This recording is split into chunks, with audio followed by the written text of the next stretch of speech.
मान लो कि एक हमारे पास सारणिक है डेल्टा इज इक्वल टू जो A11 है, A12 और A13 और 21 होगा, फिर 31 होगा, 22 होगा, 23 होगा, 32 और 33, ऐसे करके हमारे पास एक सारणिक होगा।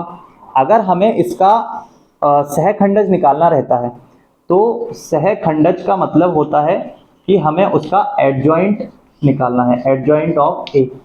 इसको निकालने के लिए क्या करते हैं कि हमारे पास जो हम सहखंडज वाला प्रोसेस लगाते हैं उसमें यहाँ जो मान आता है A11 का जो हम निकाल के लेकर आते हैं उनको लिखना भी होता है, ठीक है। A22, 23 एंड 31, 32 और 33, ये सारे मान को हमें लिखना भी होता है। तो इनकेस अगर हमने यहाँ पे ये जो A11 का वैल्यू है ये अब यहाँ ना रह के कौन किसका वैल्यू आ जाएगा, कैपिटल A11 का, जो कि इसका सहखंडज कहलाता है और एडजॉइंट कहलाता है ना। ये पिछले ही उसमें बता देना था उनको। तो इन दोनों का वैल्यू निकालने के लिए क्या करेंगे, A11 का वैल्यू कैसे निकालोगे, फॉर्मूला वापस से लिखना है क्या, चलो यहाँ पे लिख देता हूँ। Aij इज इक्वल टू -1 की पावर i प्लस जे और m के साथ कौन आएगा, ij। ये फॉर्मूला यूज करेंगे और ये सारे के सारे वैल्यू निकाल के वापस से इसमें रखेंगे। तो इसका वैल्यू निकालने के लिए सबसे पहले 11 का वैल्यू निकालने के लिए हम क्या करेंगे, -1 की पावर i प्लस जे और यहाँ पे आएगा m के साथ 11 की जगह पे आ जाएगा 1 + 1 और m के साथ 1 फिर ऐसे ही 1 2। तो ये सारे मान निकालना पड़ता है, ठीक है, ये सारे मान निकालना पड़ता है और फिर जो आंसर्स आएंगे उनको हमें कहाँ पे रखना पड़ेगा, उसमें जैसे ही रख देंगे हमें मिल जाएगा क्या, adjoint of A. Adjoint A जो भी मिलेगा उससे हमें निकालना रहेगा इनवर्स। तो ए इनवर्स निकालने के लिए हमें पड़ती है जरूरत एडजॉइंट ऑफ ए के अपॉन मॉड ऑफ ए। ये मॉड ऑफ ए एक्चुअल में यहाँ पे सारणिक है, मींस इस सारणिक जो भी ये सारणिक दिया रहेगा उसको आप सॉल्व करके एक आंसर आएगा। जैसे मान लो 1 2 3 है, 4 5 6 है, 7 8 9 है, तो उसको सॉल्व करोगे तो एक नंबर में आंसर आएगा। उस नंबर के आंसर से यहाँ पे डिवाइड करना होता है किसको, एडजॉइंट ऑफ ए को। वही हमारा क्या होता है, ए ऑफ ए का इनवर्स, ठीक है। तो अगर हमें इनवर्स निकालना है तो उसके लिए सबसे पहले हमें दिए गए सारणिक का सहखंडज निकालना होता है, मतलब एडजॉइंट निकालना होता है और उसमें हमें डिवाइड करना होता है किससे, सारणिक ए से। मॉड ए बोल सकते हैं, मॉड ए का मतलब इस सारणिक को सॉल्व करके जो आंसर आएगा, समझ गए। तो अभी पूरा प्रोसेस नहीं लिखवा रहा हूँ, ये सब निकालते जब निकालेंगे तब लिखेंगे। अभी फिलहाल फॉर्मूला लिखना है तो लिख लो जल्दी से।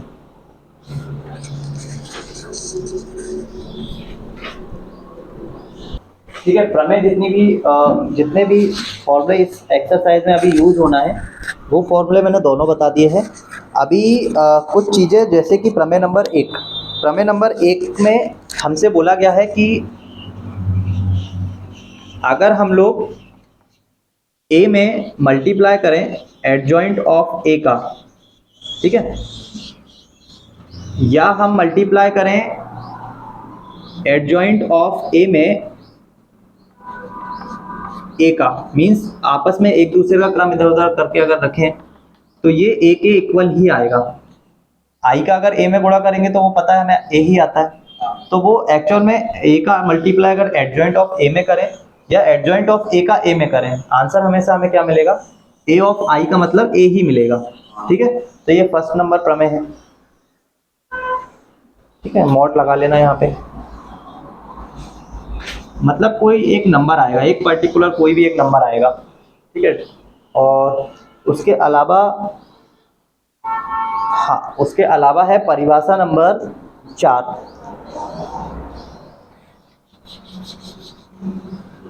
परिभाषा नंबर 4 का हमने इनवर्स निकालने के लिए क्या किया था कि हमने एडजॉइंट ऑफ ए के बटे में लिखा था हमने सारणिक ए का मान, ये हमारा इनवर्स होता है। ये इनवर्स डिफाइन नहीं होगा, है ना। परिभाषा नंबर 4 क्या कहती है, परिभाषा नंबर 4 ये कहती है कि ये डिफाइन नहीं होगा अगर मॉड ऑफ ए का मान 0 के इक्वल आ जाता है। मॉड ऑफ ए का मान अगर 0 के इक्वल आ जाता है या सारणिक ए का मान 0 के इक्वल आ जाता है, इसका मतलब क्या हुआ कि हर में 0 आ गया। और किसी भी संख्या के अगर हर में 0 आ रहा है इसका मतलब वो अपरिभाषित हो जाता है। है ना, 1/0 या 10/0, ऊपर कोई भी नंबर हो उससे फर्क नहीं पड़ रहा, अगर उसके बटे में नीचे आ गया इसका मतलब वो हो जाएगा इनफाइनाइट, और इसका मतलब होता है अपरिभाषित। ठीक है, तो परिभाषा नंबर 4 में यही बोल रहे हैं कि अगर आप सारणिक का मान निकाल रहे हो और वो आ जा रहा है किसके बराबर, 0 के बराबर, तो उस कंडीशन पर वो जो सारणिक होगा वो व्युत्क्रमणीय नहीं होगा, वो कैसा हो जाएगा, अव्युत्क्रमणीय। अब अपरिभाषित होगा वैसे तो, लेकिन अगर व्युत्क्रमणीय पढ़ रहे हो तो उसका अपोजिट क्या होता है, अव्युत्क्रमणीय। तो इनकेस अगर मॉड ऑफ ए या सारणिक ए का वैल्यू 0 के इक्वल आ रहा है तो सारणिक कैसा हो जाएगा, अव्युत्क्रमणीय। ठीक, और अगर ये ए का मान कुछ ना कुछ नंबर आ रहा है, चाहे पॉजिटिव हो चाहे नेगेटिव हो, उस केस में उसका इनवर्स संभव रहेगा, है ना। ये ए जो है अगर नॉट इक्वल टू 0 आ रहा है, इसका मतलब कोई ना कोई नंबर आ रहा होगा, बटे में आ सकता है, डिवाइड में, कैसा भी आ सकता है, तो सारणिक कैसा हो जाएगा, तो फिर सारणिक का हम व्युत्क्रमणीय निकाल सकते हैं। व्युत्क्रमणीय होगा मतलब व्युत्क्रमणीय संभव होगा, ठीक है, व्युत्क्रमणीय है ऐसे नहीं, व्युत्क्रमणीय निकालने के लिए प्रोसेस लगाना पड़ेगा ये वाला, बाकी व्युत्क्रमणीय होगा ये संभव है ना, क्योंकि उसका मॉड ए या सारणिक ए का मान 0 के इक्वल नहीं है, इसलिए उसका व्युत्क्रमणीय संभव है। इनकेस 0 आ गया तो फिर निकाल लेंगे उसके आगे, है ना। तो सबसे पहले जब हम सॉल्व करेंगे तो इसी का मान निकाला करेंगे, अगर वो 0 आ गया तो फिर आगे सॉल्व भी नहीं करना, इनकेस अगर नहीं 0 आ रहा है तो फिर आगे सॉल्व करना पड़ेगा, मतलब उसका इनवर्स हमें निकाल के दिखाना पड़ेगा। ठीक, तो एक प्रमेय हो गई, दो परिभाषाएं हो गई, इसके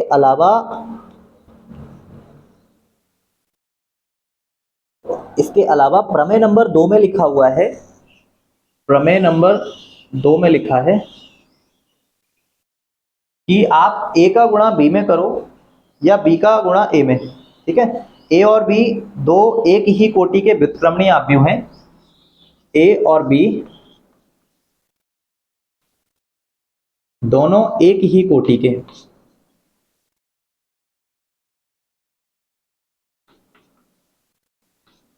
और जब एक ही कोटि के व्युत्क्रमणीय आव्यूह का मल्टीप्लाई होता है तो उनसे जो हमारे पास सारणिक निकल के आता है वो उतनी ही कोटि का आता है।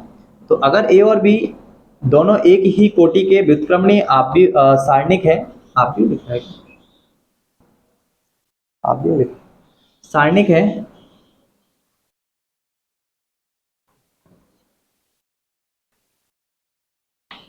तो ए का बी में गुणा करो या बी का ए में, दोनों से मिलेगा तो कंफर्म, ए का बी में करोगे और बी का ए में करोगे तो कंफर्म है, अगर 3/3 के दोनों हैं तो आंसर में भी 3/3 का ही निकल के आएगा, तो चाहे ए का बी में करो बी का ए में करो, दोनों की कोटियां क्या आएगी, तो इसमें तो कोई भी बोलने वाली बात नहीं थी ना। A B B A, B उसी कोटि के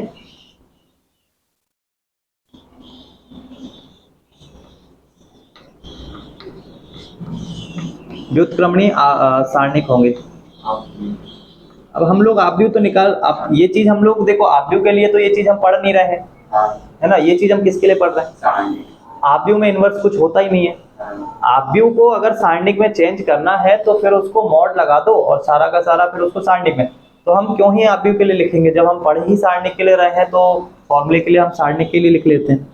उसी कोटि का व्युत्क्रमणीय क्या होगा, सारणिक होगा, क्योंकि हम निकालेंगे सारणिक के लिए ही निकालेंगे सारे के सारे इनवर्स, हालांकि आव्यूह ही उसका आव्यूह का ही परिवर्त रूप है सारणिक, बस आव्यूह को हम लोग ऐसे डायरेक्ट सॉल्व नहीं करते, सारणिक को हम लोग डायरेक्ट सॉल्व कर लेते हैं।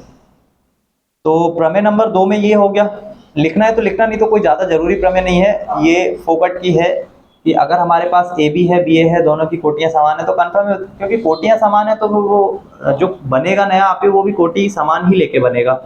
इसके अलावा जो हमारे को जरूरी है ना, हाँ ये वाला प्रमेय नंबर 3 वाला जरूरी है। प्रमेय नंबर 3 क्या है कि अगर आप ए का बी में गुणा करते हो और फिर उसका सारणिक निकालते हो तो वो सारणिक का मान, अगर आप ए का सेपरेट सारणिक निकाल लो और बी का सेपरेट निकाल लो और दोनों का आपस में मल्टीप्लाई कर दो तो वो बराबर आएगा, ये काम का है, बाकी दूसरा नंबर प्रमेय कोई काम का नहीं है। ठीक है, इसके अलावा इन्वर्स वाला फॉर्मूला बता दिया जो कि प्रमेय नंबर 4 में लिखा हुआ है, तो उसको मैं वापस से नहीं लिख पा रहा हूँ। हम लोग डायरेक्ट कर रहे हैं क्वेश्चन, एग्जाम्पल नंबर 13। ठीक है, मिटा दो इसको, लिख लिया ना? हाँ लिखिए। एग्जाम्पल नंबर है 13 और एग्जाम्पल नंबर 13 के अंदर हम लोगों को एक सारणिक आव्यूह के रूप में दिया हुआ है ना, सारणिक आव्यूह के रूप में दिया हुआ है ए बराबर दिया हुआ है 1 3 3, उसके अलावा 1 4 3 और उसके अलावा 1 3 4।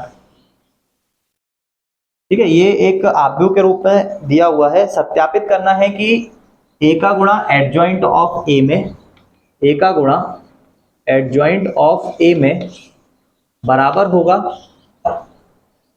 मॉड ऑफ ए इंटू आई। ठीक है, आई एक तत्समक फलन है, तत्समक आव्यूह या सारणिक जो भी है। अभी अगर हमें ए का मान तो सभी को पता है, एडजॉइंट ऑफ ए का अगर निकालना है तो एडजॉइंट ऑफ ए हमारे लिए क्या होगा? एडजॉइंट ऑफ ए वो होगा हमारे लिए यहाँ पे A11 कैपिटल वाला, 1 2 एंड सो ऑन, ऐसे ही करके। तो सबसे पहले मैं निकालता हूँ A11 का मान। ठीक, A11 का मान कैसे निकालोगे? तो A11 का मतलब फॉर्मूला लिख दूँ क्या यहाँ पे?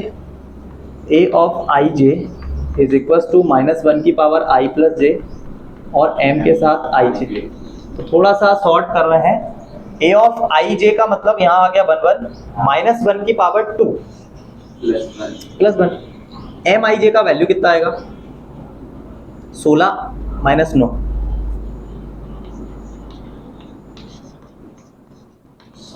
ये समझ में आ गया या नहीं आया? समझ में आ रहा है ना? थोड़ा सा मैं शॉर्ट कर रहा हूँ। अगर तुम लोग एग्जाम में चाहो तो डिटेल में इसलिए कर सकते हो, पेज भरना है ना?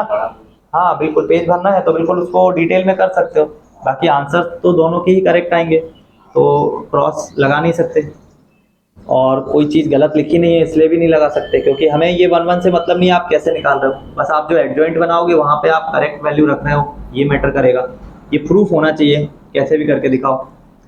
A11 का वैल्यू कितना आ गया? 7, 4 चौको 16, 3 3 9, 16 में से 9 जाएगा 7। A12 मतलब पावर कितनी हो गई? 3, और विषम पावर मतलब माइनस, और उसके साथ मान आएगा 1 2 का। 1 2 के लिए इस पूरे को होल्ड करो, तो 1 का गुणा 4 में, उसमें से 3 माइनस कर दो, आंसर कितना आएगा? -1।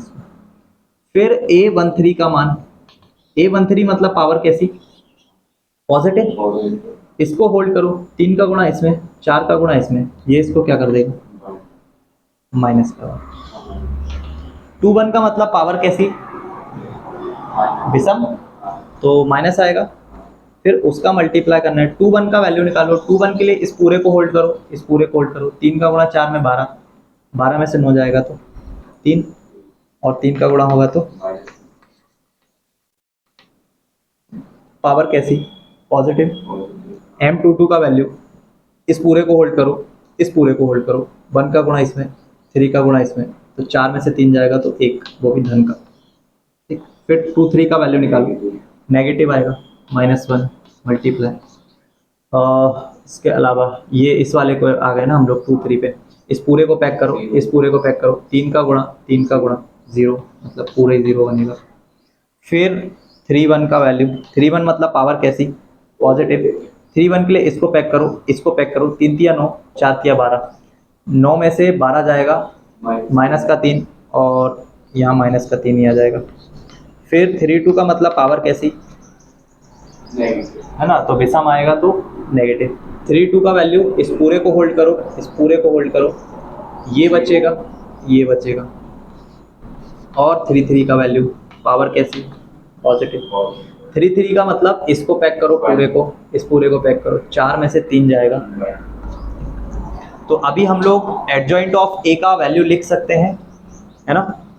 एडजॉइंट ऑफ ए का वैल्यू आ गया हमारे पास क्या वैल्यू आया है 7, फिर माइनस का 1 और फिर माइनस का 1। अब देखो ये उससे बिल्कुल डिफरेंट है, ये जो आ रहा है ये इससे बिल्कुल डिफरेंट है। फिर उसके बाद हमसे बोला गया है 2 1 का मान है ना, माइनस का 3, फिर 1, फिर 0 और -3 0। ठीक है, हमें क्या करना है, इस एडजॉइंट में मल्टीप्लाई करना है किसका, एक ये लिखा हुआ, तो हमें ए में मल्टीप्लाई करना है एडजॉइंट ऑफ ए का। थोड़ा सा लिख लो क्योंकि मैं ये वाला साइड मिटाऊंगा, अब वो उतने में तो बनेगा नहीं।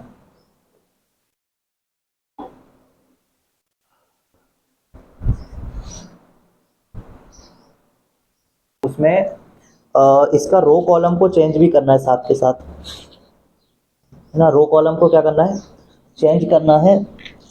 एडजॉइंट ऑफ ए जो भी लिखा है A11, A12 और A13, column row, row column, 21 विकर्ण चेंज नहीं होते, 22 और 23। फिर आएगा, चलो यहीं पे चेंज करेंगे एडजॉइंट ऑफ ए। इसमें जितने भी वैल्यू, जब अच्छा एक काम और करना, जब आंसर्स निकालोगे तो किसी भी एक लाइन में आंसर निकालना, जैसे 1 1 निकाला तो हो, इसके बाद अगर निकालना है तो यहाँ पे डायरेक्ट किसका मान निकाल लो, 2 1 का मान निकाल लो, और फिर उसके बाद अगर निकालना है तो यहाँ पे 3 1 का निकाल लो। उससे क्या होगा कि तुम्हारे जो सीरीज के हैं ना, जैसे ये आ रहे हैं वैसे के वैसे तुम उसको रख सकते हो, है ना। अभी हमको कैसे में रखना पड़ेगा, ये ऐसे तिरछे में रखना पड़ेगा, ये तिरछे में, है ना। तो ये तिरछे वाले मान अगर ऐसे में निकालोगे तो ऐसे लिख सकते हो। तो अगर ये मान ऐसे निकाले हैं तो सबसे पहले ये 7 आएगा, उसके बाद उसके जस्ट नीचे वाला -3 और उसके नीचे वाला, फिर इस वाले के लिए देखोगे तो -1, फिर उसके जस्ट नीचे वाला 1 और उसके नीचे वाला 0, फिर इसके नीचे वाला -1, इसके नीचे वाला 0 और इसके नीचे वाला। विकर्ण चेंज नहीं होते, वो अपनी जगह पर आएंगे। थोड़ा सा सुधार लेना, वहाँ पे एडजॉइंट जहाँ पे लिखा होगा ना हमने, एडजॉइंट ऑफ ए स्टार्ट में, वहाँ पे यहाँ पे A11 लिखा है, उसके बाद 1 2 लिखा है ना, उसको 2 1 कर लो और उसके बाद वाले को 3 1 कर लो। ठीक है, एडजॉइंट ऑफ ए में हमें उसके साथ साथ उसके रो कॉलम का भी एक्सचेंज करना है। ठीक है, अभी ठीक आ जाएगा।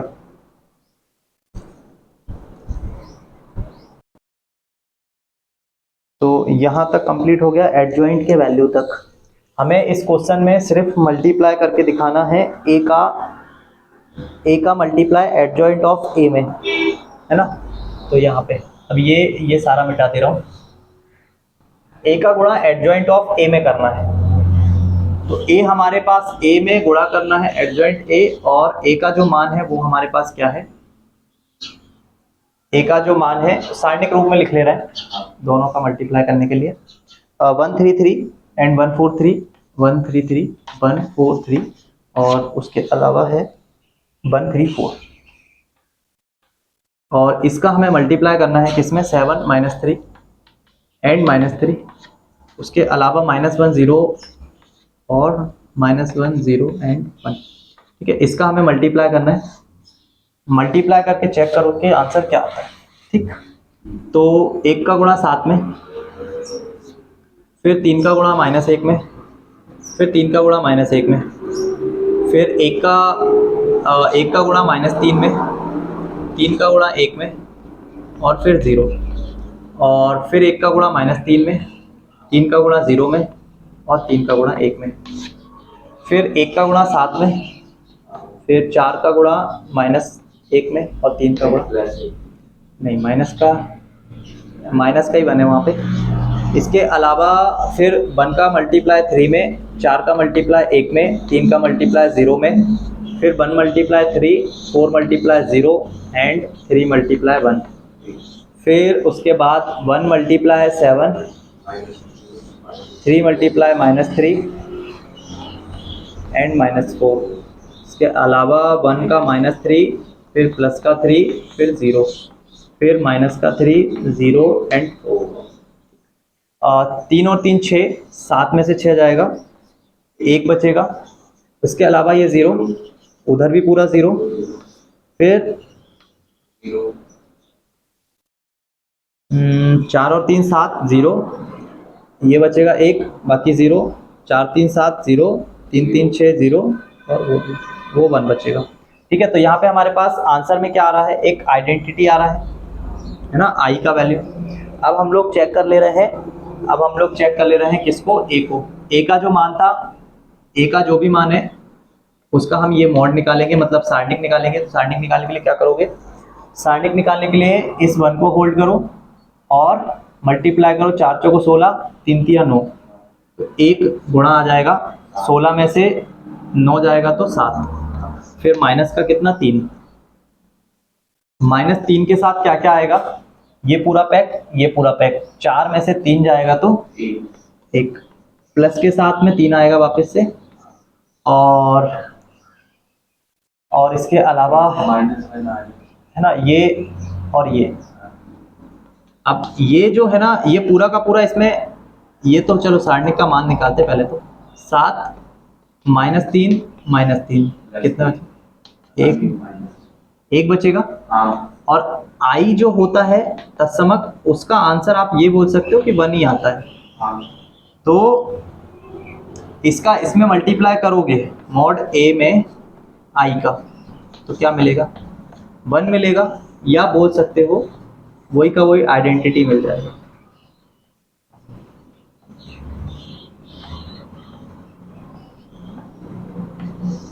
ठीक, यही प्रूफ करना था। इसके अलावा इसी में मैं इन्वर्स भी बता दे रहा हूँ, क्योंकि हमने सारा वैल्यू तो निकाला है, एडजॉइंट भी निकाल लिया, मॉड ऑफ ए भी निकाल लिया।